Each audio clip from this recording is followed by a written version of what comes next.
les amis, à nouveau très heureuse de vous retrouver ce matin pour une nouvelle vidéo. Alors aujourd'hui c'est une vidéo qui ne sera pas très longue mais qui est intéressante. On va commencer à parler de différentes techniques d'acrylic pouring et on va commencer aujourd'hui avec une première technique, la technique pour moi qui est presque celle de base, qui est la technique du swipe, c'est-à-dire le frottement d'une peinture noire, blanche ou de couleur sur les autres couleurs qui, elles, auront été posées sur la toile après ajout de silicone pour créer de jolies cellules. Bref, on va voir tout ça ensemble. Je tiens aujourd'hui vraiment à faire un petit coucou particulier à mes abonnés fidèles de toujours, Louis et Fred. Bonjour à vous deux. Et puis également, je fais un petit coucou particulier à Karine et à Nicole avec qui j'ai des échanges vraiment très chaleureux. Et c'est vraiment sympa d'avoir derrière moi des gens qui partagent ce plaisir peinture et qui ont autant à donner. Et c'est un vrai plaisir d'échanger avec vous. Voilà, je voulais vous le dire ce matin. On y va pour ce petit test et cette petite démo. Et on se retrouve très bientôt pour de nouveaux tests, de nouvelles expériences avec cet acrylique fluide. À très vite les amis. Passez une excellente journée sous le soleil. Alors voilà l'idée. Donc sur cette petite toile, ce carton entoilé, je vais venir maintenant mettre toutes mes couleurs, les unes derrière les autres. Là par contre il n'y a pas du tout de silicone parce qu'il faut justement faire le contraste entre les couleurs qui elles sont siliconées et le fond et la couverture qui ne le seront pas. Donc là hop, allez, je vais verser mes couleurs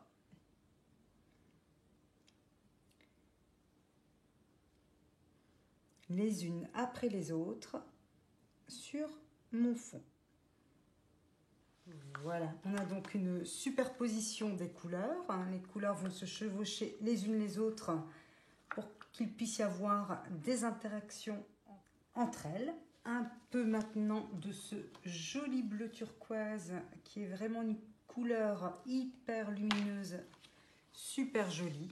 Alors, ce que j'essaie de faire là en plus, c'est d'aller poser mes couleurs maintenant là où j'ai le plus la présence du noir pour vraiment me retrouver avec un minimum de partie qui ne sera pas recouverte par mes couleurs. Et je termine avec un petit rose quinacridone. C'est vraiment le rose Barbapapa dont je raffole. Allez, on en met partout. Ce sera notre dernière couleur. Voilà, maintenant que toutes mes couleurs sont en place, je vais un peu bouger ma toile pour commencer le travail, on va dire, du mélange des couleurs. Alors maintenant, je vais procéder à ce qu'on appelle le swipe, c'est-à-dire recouvrir mes couleurs, les recouvrir avec une fine couche de noir dans lequel il n'y aura absolument pas de silicone.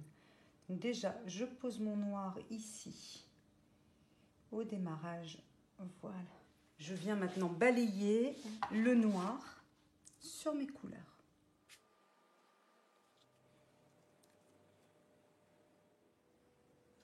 Regardez comme les cellules commencent déjà à apparaître. C'est super, ben déjà. On va laisser les cellules se former seules déjà dans un premier temps. Donc là, on laisse poser 5 minutes et après, on voit ce que ça donne.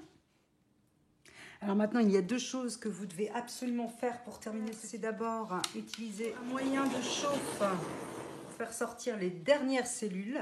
Et enfin, dernière chose, là où vous avez un peu trop de noir, voilà, donc à vous de voir ce que vous en pensez, mais je trouve que c'est presque indispensable, c'est le petit ballon qui vient enlever le noir qui est trop présent par endroits et qui du coup laisse apparaître au-dessous la peinture de couleur. Mais en se retirant ce petit ballon, crée des espèces de petites rosaces et c'est vraiment très joli. Voilà, ça éclaircit tout de suite. Vous voyez le résultat, ça se fait finalement tout seul.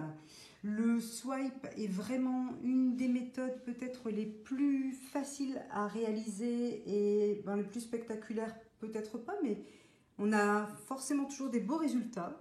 Pour ça, il faut vraiment choisir des couleurs qui se marient très bien ensemble.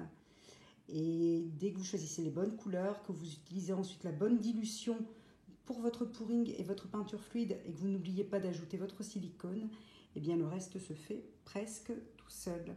Regardez-moi ça.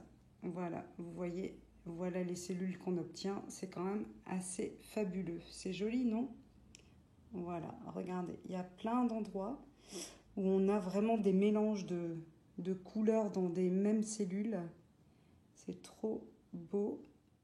Et voilà comment réaliser très facilement une toile abstraite sans forcément avoir le talent du dessin. C'est mon cas. Moi, j'adore la peinture, j'adore les équilibres et les couleurs et les mariages et les harmonies, mais par contre, je ne sais pas dessiner un visage. Et vous voyez, pas besoin de savoir dessiner pour faire de vraiment très très jolies choses. Je vous dis à très bientôt. Salut les amis, merci d'avoir suivi cette vidéo, à très vite.